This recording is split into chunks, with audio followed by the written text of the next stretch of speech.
Check out the interior. All the airbags and seatbelts have been put back in place. This side is completely buttoned up, and I still haven't put the seat back in place. This is something that was way more controversial than it should have been. And let me go around to the other side here. When we check out this side, you can see that the seatbelt is installed. However, I haven't put the trim back. There's a mod that I've been hinting at, which requires me to put some hidden buttons in the trim there, so I've left that out. But pretty much the interior of this car is like 90%. Again, even though it doesn't look like it, all we gotta do is put the seat back and whatever else. The other thing I did is I removed the rear bumper, and some of you guys noticed it in the video when the car was delivered. The pictures at the auction didn't show this, but my guess is the forklift or in transportation at one point there was some damage on the rear here, so I pulled it off so I can go and get it painted. And I actually did sand it down a little bit just to clean it up. It looks way better than it was, but I mean still that's pretty bad. And the last thing I did was clean up the passenger seat from the donor car. This thing was filthy dirty. I actually posted a picture of it over on the community page here on YouTube before I cleaned it. It was absolutely filthy.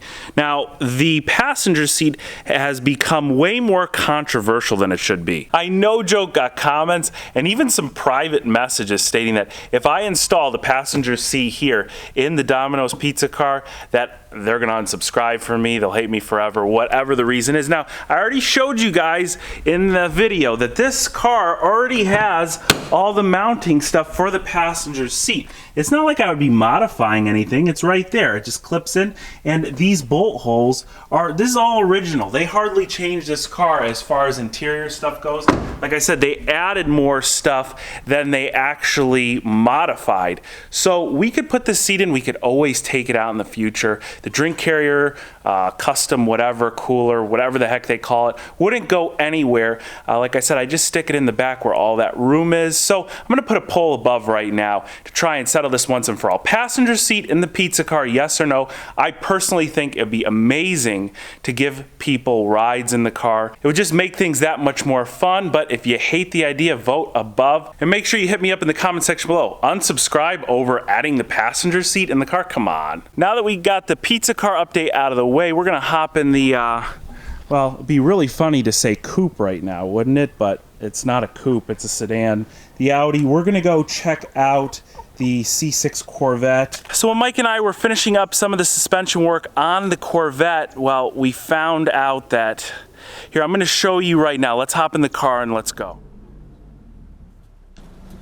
So I've actually been sent like a few dash cams to do reviews on over the past few months, and none of them can do what I just did. See, I just turned it. This has a 360-degree swivel head. This is the Volvo dash camera, and to me it's kind of like if Apple made a dash camera. I think this is what it would be, because beside the just really simple idea but totally ingenious of being able to swivel it around, well, it's got a microphone in it, which a lot of dash cameras are missing because people just want to review video footage.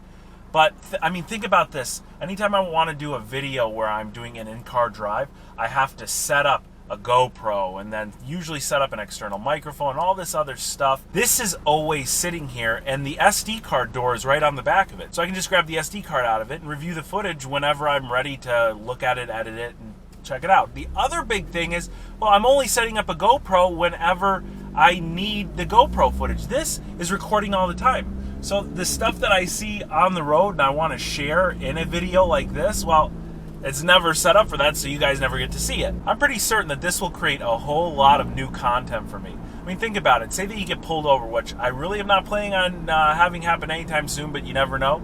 You just turn it to the side, and it's like it's just a dash camera mounted on the windshield. I don't think anybody has to know. It's not like these people that take their cell phones out and hold them in front of the police officer. Now, the app for this Volvo dash cam, you could take the footage directly from the dash cam and upload it straight to Facebook or any social media, which that's a really awesome feature. I think it's an option or an accessory to buy a small battery backup. So mine is just plugged directly into the cigarette lighter adapter, and if I had the camera facing straight forward, you'd have seen that rug in the middle of the street there. But anyway, it's like a battery backup that's part of the power adapter to the car. So when you shut your car off, it's still recording, and I think there's like up to 30 days of standby mode on the battery backup. So if you park your car out on the street and somebody runs into it or something happens, you're basically getting footage all the time. And that's really, really awesome. So guys, usually what I do when I get these items sent to me, I like to give them away to you, but when I really, really like them, like this one right here, I keep them for myself, and I'm likely buying a couple more of these for my other cars. The funny thing is the Volvo dash camera is basically in the same price range as all the other, mid-range dash cameras, but it offers a million more features. So I highly recommend this one. If you're interested in it, link is in the description box below. For the next few days only, Volvo has a discount code, which brings it down, I think, another $10. Everything you need to find for that is in the description box below. And since I'm not giving this away to you guys, and it is Christmas time, well, I'm going to offer something else up. I've shown this in one of my recent videos. It is a Fast and the Furious Dodge Charger rebuilding set. I call it a rebuilding set. Basically, it's a toy car, but it's got all different body panels and different suspension setups and stuff. It's really cool, and it has to do with exactly what we do on this channel. So this is the second one of these that I'll be giving away this month, and all you have to do is a few things. Make sure you subscribe to the channel. If you are, make sure your notifications are turned on, not only so you know when I upload a new video, make sure when I reply to your comment down below, that's another thing you have to do, comment down below. When I reply to your comment down below that you've won, well, that's how you're going to know. So like, comment, subscribe, notifications, that's pretty much it. I'll also put the instructions in the description box below if you want to make sure you're 100% covered to win. Now that we've gone through all of that, we're only about 1 minute away from seeing the Corvette. I was actually going to kind of let you in on what we found, but since I'm so close, let me just show you.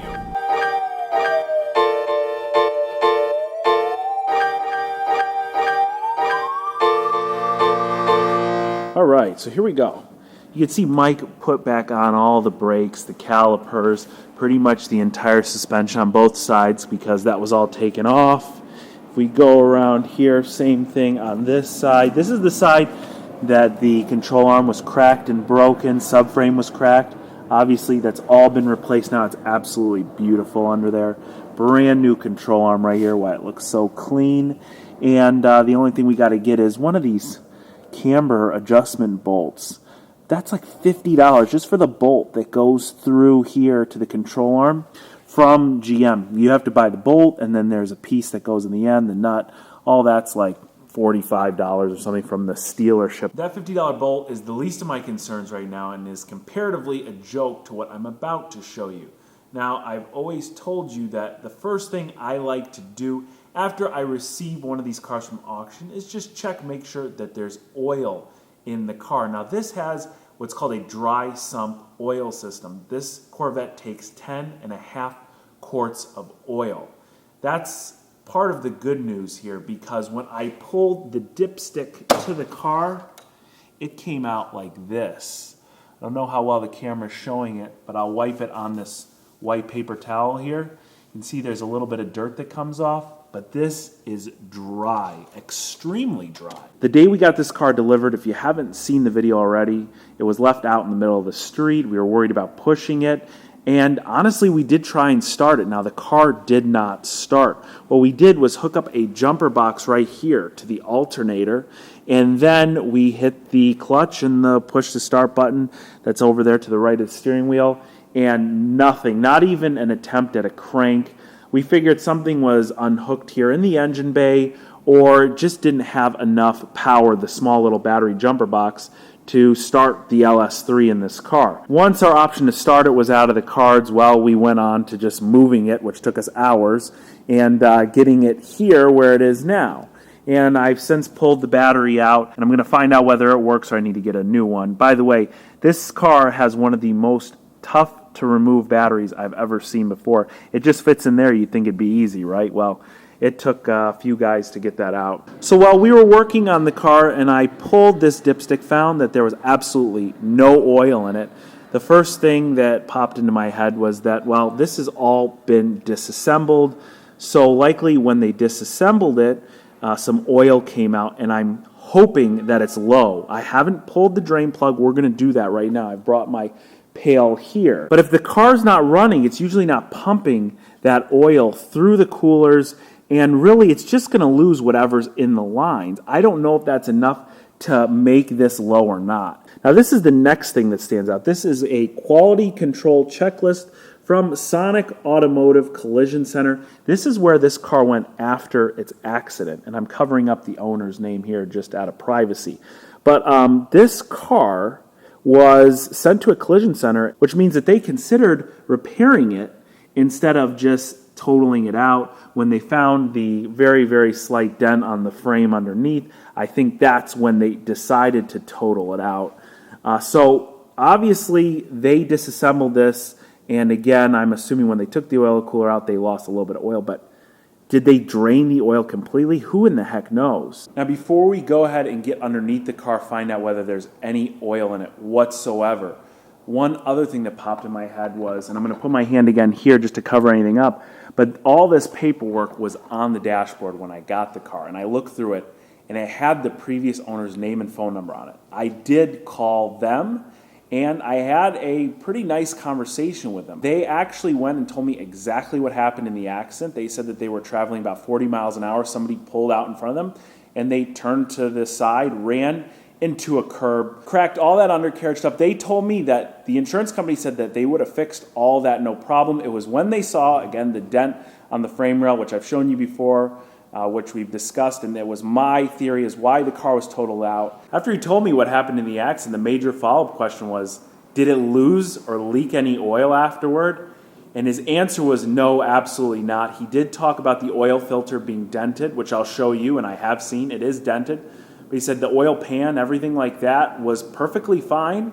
It was just all of the stuff that you already saw Turbo Mike and I replace. The next thing Turbo Mike and I did, which you're not able to see, but we went down underneath there. It's in front of the motor. We did put this in place just to kind of see how it fit, and everything's really nice so far. But we turned the harmonic balancer using a big wrench, and the engine did turn over. And it turned over. You felt a little bit of compression in it. That's really nice. But again, that's not a guarantee that what we have going on here is perfect. Remember, when these cars sit at auction, anybody can inspect them.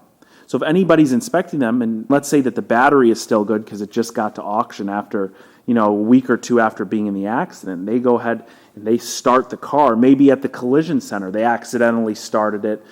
You just don't know who's put their hands on this car between me and the previous owner. So as of right now, we have what I would consider decent news. Right there, there's the smashed oil filter I was just telling you about.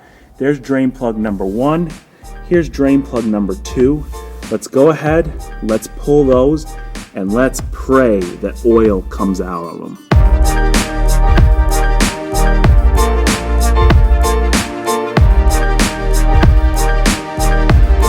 You should be able to see that there's oil coming out, but it doesn't look like a real strong stream. And like I said, this thing should have 10 quarts of oil in it, 10 plus quarts. Maybe not a lot comes out from there, but I don't know. I would think that there'd be a lot more oil. We hardly got even a quart out of that.